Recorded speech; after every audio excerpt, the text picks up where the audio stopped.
ನೀವು ಜಾಯ್ನ್ ಆದಾಗ first month 30,000 ಸಿಗುತ್ತೆ. 21,000 ನಿಮ್ಮ ಅಕೌಂಟ್ಗೆ ಬರುತ್ತೆ. ಅದರಲ್ಲಿ 9,000 ಡಿಡಕ್ಟ್ ಮಾಡ್ತಾರೆ, ಕಾರ್ಪಸ್ ಫಂಡಲ್ಲಿ ಹೋಗುತ್ತೆ. ಆ ಕಾರ್ಪಸ್ ಫಂಡಿಗೆ 9,000 ಗೌರ್ಮೆಂಟ್ ಆ್ಯಡ್ ಮಾಡ್ತಾರೆ. ನೆಕ್ಸ್ಟ್ ಇಯರು 30,000ದಿಂದ 33,000 ಹೋಗುತ್ತೆ. ಮತ್ತು third year 36,500, last year 40,000. Agniveer ಸ್ಟೂಡೆಂಟ್ಸ್ಗೆಲ್ಲ ಜೈ ಹಿಂದ್. ಇವತ್ತಿನ ವಿಡಿಯೋದಲ್ಲಿ WMP ಅಂದರೆ ವುಮೆನ್ ಮಿಲಿಟರಿ ಪೊಲೀಸ್ ಬಗ್ಗೆ ಕಂಪ್ಲೀಟ್ ಡೀಟೇಲ್ಸ್ನ ಕೊಡ್ತಾ ಇದ್ದೀನಿ. ಆಲ್ರೆಡಿ ಅಪ್ಲಿಕೇಶನ್ ಡೇಟ್ ಸ್ಟಾರ್ಟ್ ಆಗಿದೆ. 13 ಫೆಬ್ರವರಿಯಿಂದ ಏಪ್ರಿಲ್ 1 ಲಾಸ್ಟ್ ಡೇಟು. ಬೇಗ ಅಪ್ಲೈ ಮಾಡಿ. ಇದುವರೆಗೂ ಯಾರು ಅಪ್ಲೈ ಮಾಡಿಲ್ಲ. ಆರ್ಮಿಯಲ್ಲಿರುವ WMP ಅಂದರೆ ವುಮೆನ್ ಮಿಲಿಟರಿ ಪೊಲೀಸ್ ಬಗ್ಗೆ ನಿಮಗೆ ಗೊತ್ತಿದೆಯಾ? ಇವತ್ತು ಈ ವಿಡಿಯೋದಲ್ಲಿ ನಾನು ನಿಮಗೆ ಹೇಳ್ತೀನಿ WMP ಅಂದರೆ ಏನು, ಅವರು ಮಾಡೋ ಕೆಲಸ ಏನು, ಟ್ರೈನಿಂಗ್ ಹೇಗಿರುತ್ತೆ, ಸ್ಯಾಲ್ರಿ ಎಷ್ಟು ಬರುತ್ತೆ, ಲೀವ್ ಯಾವ ಥರ ಇರುತ್ತೆ, ಎಕ್ಸ್ಟ್ರಾ ಅಲೌನ್ಸಸ್ ಏನೇನಿರುತ್ತೆ, ಮತ್ತು ಬಟಾಲಿಯನ್ಗಳು ಎಲ್ಲಿದೆ, ಎಲ್ಲೆಲ್ಲಿ ಡಿಪ್ಲೊಯ್ಮೆಂಟ್ ಮಾಡ್ತಾರೆ, ಈ ಡೀಟೇಲ್ಸ್ನ ಕೊಡ್ತೀನಿ. ಹಾಗಾಗಿ ವಿಡಿಯೋನ ಕೊನೆಯವರೆಗೂ ನೋಡಿ. ಈಗಾಗಲೇ ನಿಮಗೆ ಗೊತ್ತಾಗಿದೆ WMP ಅಂದರೆ ವುಮೆನ್ ಮಿಲಿಟರಿ ಪೊಲೀಸ್ ಅಂತ. ಹೆಸರಲ್ಲೇ ಗೊತ್ತಾಗ್ತಾ ಇದೆ ಪೊಲೀಸ್ ಅಂತ. ಆರ್ಮಿಯಲ್ಲಿ ಪೊಲೀಸ್ ಅವ್ರ ಕೆಲಸ ಏನು ಅಂತ ನಿಮಗೆಲ್ಲ ಕನ್ಫ್ಯೂಸ್ ಆಗ್ತಾ ಇರ್ಬೋದು. ಅದನ್ನು ಇವಾಗ ನಿಮಗೆ ಕ್ಲಿಯರ್ ಮಾಡ್ತೀನಿ.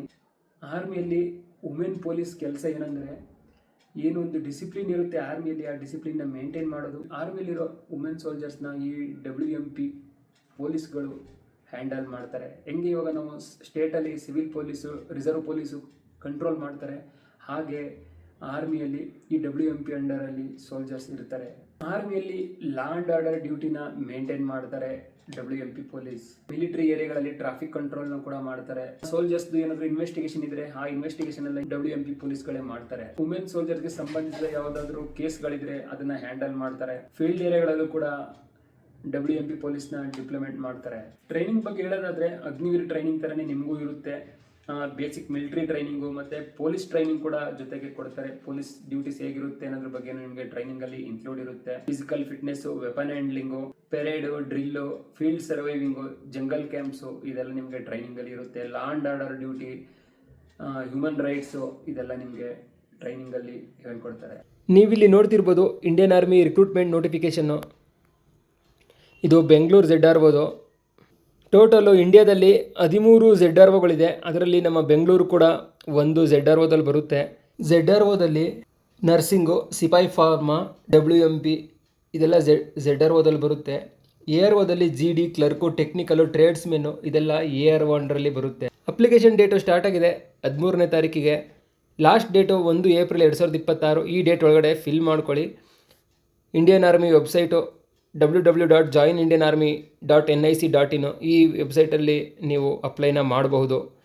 ಆನ್ಲೈನ್ ಎಕ್ಸಾಮ್ ಡೇಟ್ ಕೂಡ ಕೊಟ್ಟಿದ್ದಾರೆ ನೋಡಿ ಇಲ್ಲಿ. 1 ಜೂನ್ 2026ರಿಂದ 15 ಜೂನ್ 2026 ಟೆಂಟೇಟಿವ್ಲಿ ಅಂತ ಕೊಟ್ಟಿದ್ದಾರೆ. ಡೇಟ್ ಹಿಂದೆ ಮುಂದೆ ಆಗ್ಬೋದು, ಆಗದೇನೂ ಇರ್ಬೋದು, ಇದೇ ಡೇಟ್ ಕೂಡ ಇರಬಹುದು, ಏನು ಹೇಳೋಕ್ಕಾಗಲ್ಲ.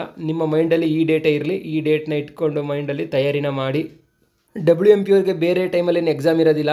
ಏನು ಇವಾಗ GD, ಕ್ಲರ್ಕು ಇವ್ರಿಗೆಲ್ಲ ಎಕ್ಸಾಮ್ ಇರುತ್ತೆ, ಅದೇ ಟೈಮಲ್ಲಿ ನಿಮಗೂ ಎಕ್ಸಾಮ್ನ ಕಂಡಕ್ಟ್ ಮಾಡ್ತಾರೆ. ಅವ್ರ ಜೊತೆಲಿ ಎಕ್ಸಾಮ್ನ ಮಾಡಿ ಮುಗಿಸ್ಬಿಡ್ತಾರೆ.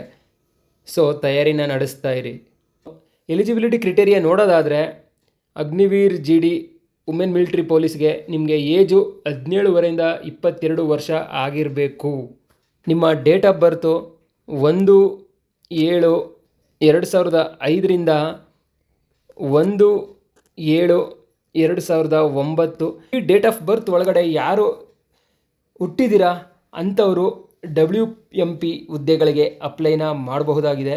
1/7/2005ಕ್ಕಿಂತ ಮೊದಲೇ ನಿಮ್ಮ ಡೇಟ್ ಆಫ್ ಬರ್ತ್ ಇದ್ದರೆ ಅದನ್ನು ಓವರ್ ಏಜ್ ಅಂತ ಕನ್ಸಿಡರ್ ಮಾಡ್ತಾರೆ. 1/7/2009 ನಂತರ ನಿಮ್ಮ ಡೇಟ್ ಆಫ್ ಬರ್ತ್ ಇದ್ದರೆ ಅದನ್ನು ಅಂಡರ್ ಏಜ್ ಅಂದ್ಬಿಟ್ಟು ಕನ್ಸಿಡರ್ ಮಾಡ್ತಾರೆ. ಎರಡೂ ಕ್ಯಾಂಡಿಡೇಟ್ಗಳು ಫಾರ್ಮ್ನ ಫಿಲ್ ಮಾಡೋಕ್ಕಾಗಲ್ಲ. ಈ ಡೇಟ್ ಇರಬೇಕು. 1/7/2005ರಿಂದ 1/7/2009 ಈ ಡೇಟ್ ಒಳಗಡೆನೇ ಇರಬೇಕು. ಒಂದು ದಿನ ಹಿಂದೆ ಮುಂದೆ ಆದರೂ ಕೂಡ ನಡೆಯಲ್ಲ. ಇದು ನಿಮಗೆ ಗೊತ್ತಿರಬೇಕು. ಎಜುಕೇಷನ್ ಕ್ವಾಲಿಫಿಕೇಷನ್ ಬಗ್ಗೆ ಮಾತಾಡೋದಾದರೆ 10th ಪಾಸ್ ಆಗಿದ್ದರೆ ಸಾಕು. ನಿಮಗೆ ಓವರಾಲ್ 45% ಇದ್ದರೆ ಸಾಕು. ಮತ್ತು ಪ್ರತಿ ಸಬ್ಜೆಕ್ಟಲ್ಲೂ 33 ಮಾರ್ಕ್ಸ್ ಇದ್ದರೆ ಸಾಕು. ಜಾಸ್ತಿ ಮಾರ್ಕ್ಸ್ ಅವಶ್ಯಕತೆ ಇಲ್ಲ. ಇಲ್ಲಿ ನೋಡಿ 5 ಸಬ್ಜೆಕ್ಟ್ ಮಾತ್ರ ಅವ್ರು ಕೇಳಿರೋದು. ನಮ್ಮ ಕರ್ನಾಟಕದಲ್ಲಿ 6 ಸಬ್ಜೆಕ್ಟ್ ಇದೆ. ಸೊ ನೀವೇನು ಮಾಡಿ ಅಂದರೆ ನಿಮ್ಮದು ಒಂದು ಸಬ್ಜೆಕ್ಟ್ ಯಾವುದು ಕಡಿಮೆ ಇದೆ ಆ ನಂಬರ್ನ ಮೈನಸ್ ಮಾಡಿ ಇನ್ನು 5 ಸಬ್ಜೆಕ್ಟ್ಗಳನ್ನ ನೀವು ಕೌಂಟ್ ಮಾಡಿ ಓವರಾಲ್ ಪರ್ಸೆಂಟೇಜ್ ತೆಗೀರಿ. ಅವಾಗ ನೀವು ಅಪ್ಲೈ ಮಾಡಬಹುದಾಗಿದೆ ಗರ್ಲ್ಸ್. ಮತ್ತು ಇನ್ನೊಂದು ಡೌಟ್ ಇರುತ್ತೆ, ಸರ್ ಮದುವೆ ಆಗಿರೋರು ಜಾಯ್ನ್ ಆಗಬಹುದಾ, ಅಪ್ಲೈ ಮಾಡ್ಬೋದು ಅಂತ. ಇಲ್ಲ, ಅನ್ಮ್ಯಾರಿಡ್ ಆಗಿರೋರು ಮಾತ್ರ ಅಪ್ಲೈನ ಮಾಡಬಹುದು. ಮ್ಯಾರಿಡ್ ಆಗಿರೋರು ಯಾವುದೇ ಕಾರಣಕ್ಕೂ ಇದಕ್ಕೆ ಅಪ್ಲೈ ಮಾಡೋದಕ್ಕೆ ಆಗೋದಿಲ್ಲ. ನೆಕ್ಸ್ಟ್ ಫಿಸಿಕಲ್ ಸ್ಟ್ಯಾಂಡರ್ಡ್ ಬಗ್ಗೆ ಮಾತಾಡೋದಾದರೆ ಹೈಟು 162 ಸೆಂಟಿಮೀಟ್ರ್ ಇರಬೇಕು. ವೆಯ್ಟು ನಿಮಗೆ ಹೈಟ್ಗೆ ತಕ್ಕಂತೆ ವೆಯ್ಟ್ ಇರಬೇಕು. ನಿಮಗೆ ವೆಯ್ಟ್ದು ಚಾರ್ಟ್ ಬೇಕಂದರೆ ನನಗೆ ಕಮೆಂಟ್ ಮಾಡಿ, ನಿಮಗೆ ನಾನು ಚಾರ್ಟ್ನ ಇನ್ಸ್ಟಾಗ್ರಾಮಲ್ಲಿ ಪ್ರೊವೈಡ್ ಮಾಡ್ತೀನಿ. ಇನ್ಸ್ಟಾಗ್ರಾಮ್ ಅಕೌಂಟ್ ಐ ಡಿ ಏನು ಅಂತ ಕೇಳಿದ್ರೆ, Instagram account I D Manu ಯೋಧ ಅಂದ್ಬಿಟ್ಟು ನೀವು ಇನ್ಸ್ಟಾಗ್ರಾಮ್ಗೆ ಹೋಗ್ಬಿಟ್ಟು @ ಅಂತ ಬರೀರಿ, ಮನು ಯೋಧ ಅಂತ ಟೈಪ್ ಮಾಡಿ ನನ್ನ ಅಕೌಂಟ್ ಸಿಗುತ್ತೆ. ಅಲ್ಲಿ ನೀವು DM ಮಾಡಿ, ನಿಮಗೆ ಚಾರ್ಟ್ನ ನಾನು ಪ್ರೊವೈಡ್ ಮಾಡ್ತೀನಿ. ಇಲ್ಲಿ ನೆಕ್ಸ್ಟು ಚೆಸ್ಟ್ ಎಕ್ಸ್ಪೆನ್ಷನ್ ಬಗ್ಗೆ ಕೊಟ್ಟಿದ್ದಾರೆ. ನಿಮಗೆ ಚೆಸ್ಟ್ ಎಕ್ಸ್ಪೆನ್ಷನಲ್ಲಿ ನೀವು ಎಕ್ಸ್ಪೆಂಡ್ ಮಾಡಿದಾಗ 5 ಸೆಂಟಿಮೀಟ್ರ್ ಚೆಸ್ಟ್ ಎಕ್ಸ್ಪೆಂಡ್ ಆಗಬೇಕು. ಬಾಕಿ ಯಾವ ಮೆಜರ್ಮೆಂಟ್ನ ಕೇಳಿಲ್ಲ, ಜಸ್ಟ್ ನಿಮಗೆ ಎಕ್ಸ್ಪೆಂಡ್ ಮಾಡಿದಾಗ 5 ಸೆಂಟಿಮೀಟ್ರ್ ಆದರೆ ಸಾಕು. ನೆಕ್ಸ್ಟು ಬೋನಸ್ ಮಾರ್ಕ್ಸು ಯಾರ್ಯಾರಿಗೆ ಬೋನಸ್ ಸಿಗ್ತಾ ಇದೆ ಅಂತ ನೋಡೋಣ ಬನ್ನಿ.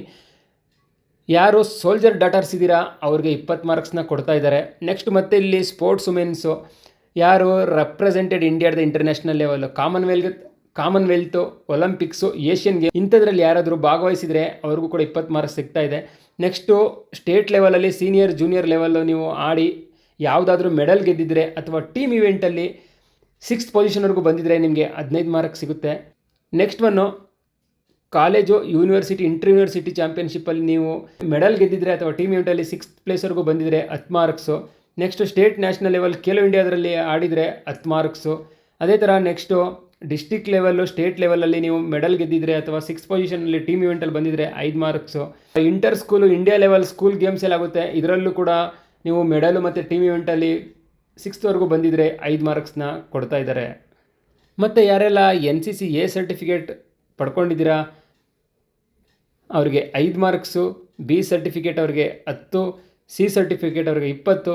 ಮತ್ತು ಯಾರ ಹತ್ರ C ಸರ್ಟಿಫಿಕೇಟ್ ಇದೆ ಅವರು RD ಪೆರೇಡ್, ಏನು ಗಣತಂತ್ರ ಪೆರೇಡ್ ಅಂತ ಹೇಳ್ತೀವಿ, ಡೆಲ್ಲಿಯಲ್ಲಿ ಆಗುತ್ತೆ, ಆ ಪೆರೇಡಲ್ಲಿ ನೀವು ಭಾಗವಹಿಸಿದರೆ ನಿಮಗೆ 25 ಮಾರ್ಕ್ಸ್ ಸಿಗುತ್ತೆ. ಮತ್ತು ಯಾರಲ್ಲಿ ಸ್ಪೋರ್ಟ್ಸ್ ಪರ್ಸನ್ಸ್ ಆಗಿದ್ದೀರಾ ಅವರಿಗೆ ಏನು ನಿಮ್ಮದು ಎಕ್ಸಾಮ್ ನಡೆಯುತ್ತೆ ಆ ಎಕ್ಸಾಮ್ ಡೇಟ್ಗೆ 2 ವರ್ಷದ ಒಳಗಡೆ ಸರ್ಟಿಫಿಕೇಟ್ ಇರಬೇಕು ನಿಮ್ಮ ಹತ್ರ, ಹಳೇದೆಲ್ಲ ಆದರೆ ನಡೆಯೋದಿಲ್ಲ. ಮತ್ತು ನೆಕ್ಸ್ಟ್ ಲೀವ್ ಬಗ್ಗೆ ಮಾತಾಡೋದಾದರೆ 30 ದಿನ EL ಇರುತ್ತೆ. ಮತ್ತು ಸಿಕ್ ಲೀವು ಡಾಕ್ಟ್ರ್ ಯಾವ ರೀತಿ ಅಡ್ವೈಸ್ ಮಾಡ್ತಾರೆ ಅದ್ರ ಮೇಲೆ ಸಿಕ್ ಲೀವ್ ಇರುತ್ತೆ. ಅದ್ರ ಜೊತೆಗೆ 30 ಡೇಸ್ EL ಇರುತ್ತೆ. ಅದ್ರ ಜೊತೆಗೆ ನಿಮಗೆ ಮೆಡಿಕಲ್ಲು ಮತ್ತು ಕ್ಯಾಂಟೀನ್ ಫೆಸಿಲಿಟೀಸ್ ಎಲ್ಲ ಇರುತ್ತೆ. ಪೇ ಬಗ್ಗೆ ಮಾತಾಡೋದಾದರೆ ನಿಮಗೆ ಸ್ಯಾಲ್ರಿ ಜೊತೆ ಎಕ್ಸ್ಟ್ರಾ ಅಲೌನ್ಸಸ್ ಸಿಗುತ್ತೆ. ರಿಸ್ಕ್ ಆ್ಯಂಡ್ ಹಾರ್ಡ್ಶಿಪ್ ಅಲೌನ್ಸ್ ಆಯಿತು, ಮತ್ತು ಡ್ರೆಸ್ ಆ್ಯಂಡ್ ಟ್ರಾವೆಲ್ ಅಲೌನ್ಸು, TA ಇದೆಲ್ಲ ನಿಮಗೆ ಸಿಗುತ್ತೆ. ನಿಮಗೆ ಪ್ರತಿ ತಿಂಗಳು ಸ್ಯಾಲ್ರಿ ಬಗ್ಗೆ ಮಾತಾಡೋದಾದರೆ ನೀವು ಜಾಯ್ನ್ ಆದಾಗ ಫಸ್ಟ್ ಮಂತ್ 30,000 ಸಿಗುತ್ತೆ, ನಿಮ್ಮ ಅಕೌಂಟ್ಗೆ ಬರುತ್ತೆ. ಅದರಲ್ಲಿ 9,000 ಡಿಡಕ್ಟ್ ಮಾಡ್ತಾರೆ, ಕಾರ್ಪಸ್ ಫಂಡಲ್ಲಿ ಹೋಗುತ್ತೆ. ಆ ಕಾರ್ಪಸ್ ಫಂಡಿಗೆ 9,000 ಗೌರ್ಮೆಂಟ್ ಆ್ಯಡ್ ಮಾಡ್ತಾರೆ. ನೆಕ್ಸ್ಟ್ ಇಯರು 30,000ದಿಂದ 33,000 ಹೋಗುತ್ತೆ.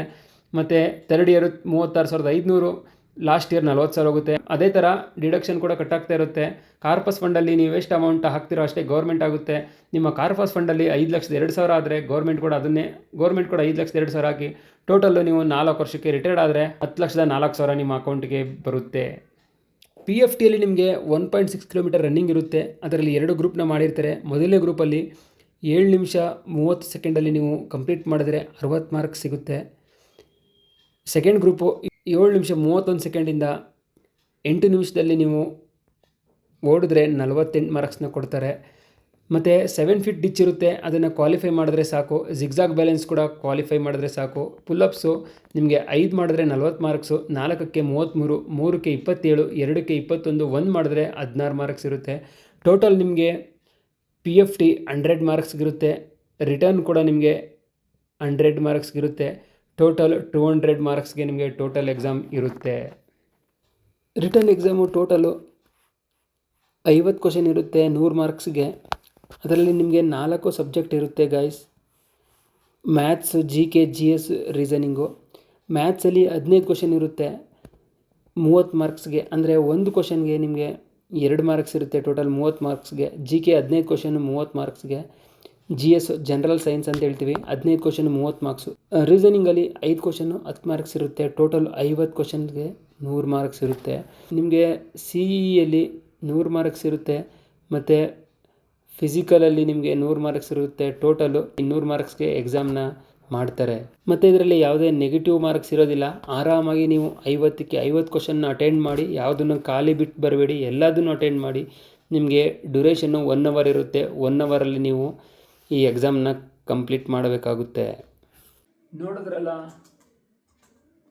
ಇದಿಷ್ಟು ಇವತ್ತಿನ ಇನ್ಫಾರ್ಮೇಷನ್ ಆಗಿತ್ತು. WMP ಅಂದರೆ ಏನು, ಯಾವ ಥರ ಇರುತ್ತೆ, ಡ್ಯೂಟಿ ಎಲ್ಲ ಹೇಗೆ ಮಾಡ್ತಾರೆ, ಮತ್ತು ಎಲ್ಲೆಲ್ಲಿ ಡಿಪ್ಲೊಮೆಂಟ್ ಇರುತ್ತೆ, ಯಾವ ಥರ ರಜೆಗಳಿರುತ್ತೆ, ಸ್ಯಾಲ್ರಿ ಹೇಗಿರುತ್ತೆ, ಅಲೌನ್ಸಸ್ ಯಾವ್ಯಾವ್ದು ಬರುತ್ತೆ, ಅಗ್ನಿವೀರ್ ಥರನೇ ಡ್ಯೂಟಿ ಇರುತ್ತಾ, ಮತ್ತು ಪೊಲೀಸ್ ಥರ ಡ್ಯೂಟಿ ಇರುತ್ತಾ ಅನ್ನೋದ್ರ ಬಗ್ಗೆಲ್ಲ ನಿಮಗೆಲ್ಲ ತುಂಬ ಕನ್ಫ್ಯೂಷನ್ ಇತ್ತು ಮತ್ತು ತುಂಬ ಕಮೆಂಟ್ಸ್ ಮಾಡ್ತಾಯಿದ್ರಿ, ಸರ್ WMP ಬಗ್ಗೆ ಒಂದು ವಿಡಿಯೋ ಮಾಡಿ ಅಂತ. ಹಾಗಾಗಿ ನಿಮಗೋಸ್ಕರ ಈ ಇನ್ಫಾರ್ಮೇಷನ್ನ ಕೊಟ್ಟೆ. ಈ ವಿಡಿಯೋ ಇಷ್ಟ ಆಗಿದ್ರೆ ವಿಡಿಯೋನ ಲೈಕ್ ಮಾಡಿ, ಮತ್ತು ಏನಾದರೂ ಡೌಟ್ಸ್ ಇದ್ದರೆ ಕಮೆಂಟ್ ಮಾಡಿ, ಖಂಡಿತ ರಿಪ್ಲೈ ಮಾಡ್ತೀನಿ. ಮತ್ತು ಈ ವಿಡಿಯೋನ ಎಲ್ಲ ಸ್ನೇಹಿತರಿಗೂ ಶೇರ್ ಮಾಡಿ. ನಮ್ಮ ಕರ್ನಾಟಕದ ಎಲ್ಲ ಹೆಣ್ಣುಮಕ್ಳಿಗೂ ಇದು ಯೂಸ್ ಆಗಲಿ, ಎಲ್ಲರಿಗೂ ಶೇರ್ ಮಾಡಿ, ಎಲ್ಲರಿಗೂ ಹೆಲ್ಪ್ ಆಗಲಿ. ಮತ್ತು ಈ ಚಾನಲ್ನ ಯಾರೆಲ್ಲ ಫಸ್ಟ್ ಟೈಮ್ ನೋಡ್ತಾ ಇದ್ದೀರಾ, ಚಾನಲ್ನ ಸಬ್ಸ್ಕ್ರೈಬ್ ಮಾಡಿಕೊಂಡು ಬೆಲ್ಲೈಕನ್ ಕ್ಲಿಕ್ ಮಾಡಿ. ಮತ್ತು ನಿಮಗೆ ಟೈಮ್ ಟು ಟೈಮ್ ಯೂಸ್ಫುಲ್ ಇನ್ಫಾರ್ಮೇಷನ್ನ ಕೊಡ್ತಾ ಇರ್ತೀನಿ. ಮತ್ತು ಹೊಸ ಅಪ್ಡೇಟ್ನೊಂದಿಗೆ ನೆಕ್ಸ್ಟ್ ವಿಡಿಯೋದಲ್ಲಿ ಸಿಗ್ತೀನಿ. ಅಲ್ಲಿವರೆಗೂ ಟೇಕ್ ಕೇರ್. ಜೈ ಹಿಂದ್.